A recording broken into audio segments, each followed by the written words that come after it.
Spirit in here. Like we're one big happy family. Shake somebody's hand, hug their neck.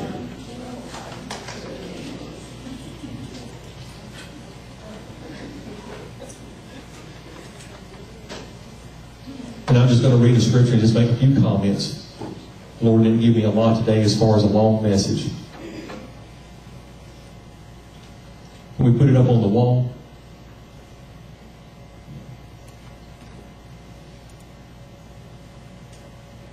Rejoice not against me, O mine enemy. When I fall, I shall arise. Somebody say shall. When I sit in darkness, the Lord shall be a light to me. Somebody say shall. Not if, not maybe, not kind of, sort of. Shall be a light. God will be with you. I will bear the indignation of the Lord because I have sinned against him until he plead my cause and execute judgment for me. He will bring me forth to the light, and I shall behold his righteousness. And she that is mine enemy shall see it, and shame shall cover her, which saith unto me, Where is the Lord thy God? Mine eyes shall behold her. Now shall she be trodden down as the mire of the streets. We always use that first part of that scripture, rejoice not against me, O mine enemy. When I fall, I shall arise. When I sit in darkness, the Lord shall be a light unto me. And we shout over that. We get excited. But we don't look at the second part to see why is the enemy rejoicing. It's because this person sinned. And God, for a season, has said, I'm going to hold back a little bit. And I'm going to let you go through the punishment, through the indignation of your sin. But rest assured, when I fall, I shall arise. That falling is talking about sin. That falling is talking about walking away from God. And some of you in this room have lived long enough to know about messing up and coming back, about falling and getting back up. And the worst thing that the enemy probably tells people is, you messed up too much, you can't make it right. God is not going to forgive you. God doesn't love you. Just stay where you are. But somehow, some way, and it's really, and I've been talking about the cross, you think it was Easter service and not Thanksgiving. But this is what I'm thankful for. That when I'm down and I feel like I can't get back up, and all around me the devil's laughing, and all around me the tormentor is putting me down and saying, you'll never amount to anything, you'll never get out of this, you'll never rise back up. It's the cross of Jesus Christ that comes into my path, and I take hold of it. And that gives me the strength. And every devil in hell can come against me. And every devil in hell can fight against me. But that gives me the strength. And you know what? If I hang on to this cross, I'll never fall. I don't have to fall as long as I hang on to the cross. Because we talk about bearing your cross. But there's something about it. I may be bearing this cross, and Jesus said to carry your cross. I may be carrying it, but when I'm weak, you know what else I can do with this cross? I can lean on this cross.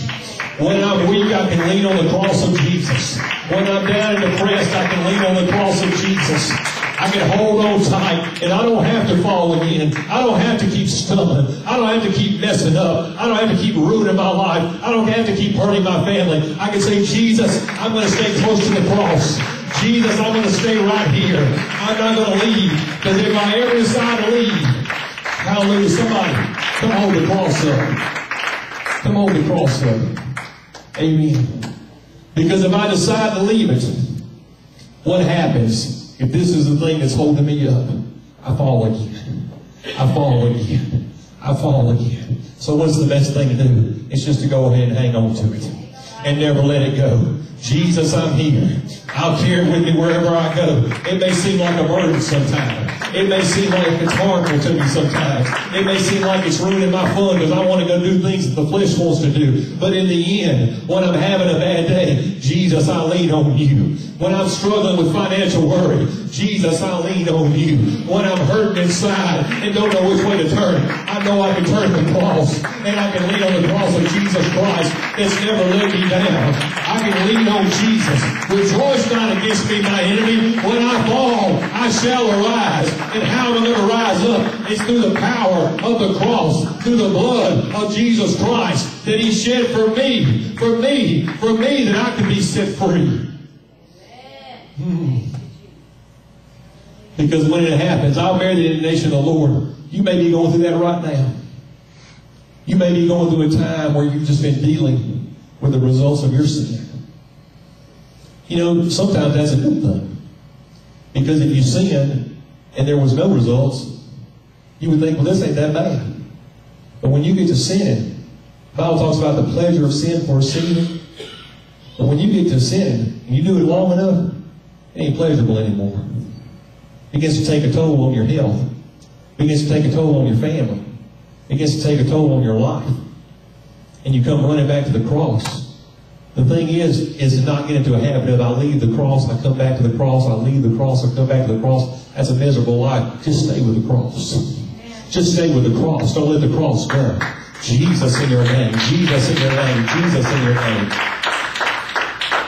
Then she that is mine enemy shall see it, and shame shall cover her which said unto me, Where is the Lord thy God? Mine eyes shall behold her now. Shall she be trodden down as the mire of the streets? So, can I tell you how to get rid of that indignation of the sin? Really, the answer is repentance. There may be some consequences. If you rob a bank, and you say, Jesus, forgive me, He's going to forgive you right there on the spot. But they still probably going to put you in jail. I have people all the time, pray for me that I get out of jail. If that's the Lord's will. I don't know what the Lord's plan is. It may be that being in jail might be the best thing for you. I don't know the answer to that question. So I just pray, God, whatever your will be done.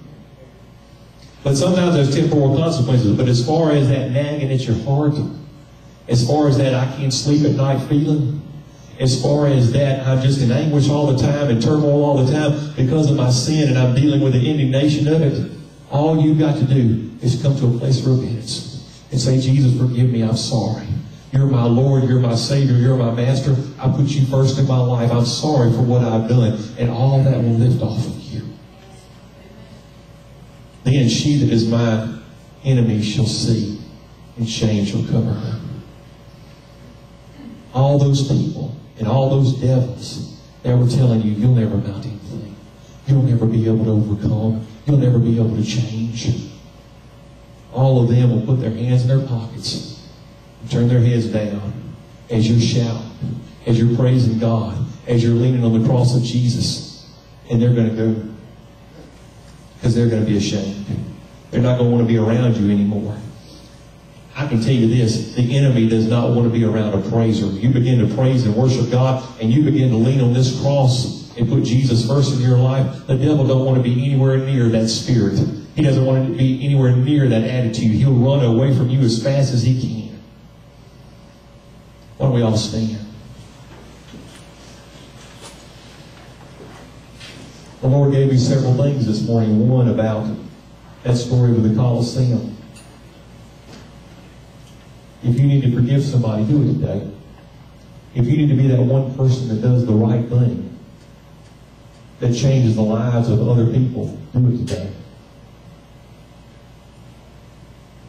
God has you here for a reason, just like He spared my life and all those people that were baptized and received the Holy Ghost. That sounds prideful in a way, but if God called me here, sister, you would have been baptized in Jesus' name today. If I hadn't lived or if I hadn't followed what God wanted me to do and come and start this church. But then you also have things that God's going to call you to do and ask you to do that won't get done if you don't do them. And that's a heavy responsibility on each of us, that we would fulfill God's plan for our life. And then the third thing He gave me was, it's time to lean on the cross of Jesus. Don't lean to your own understanding.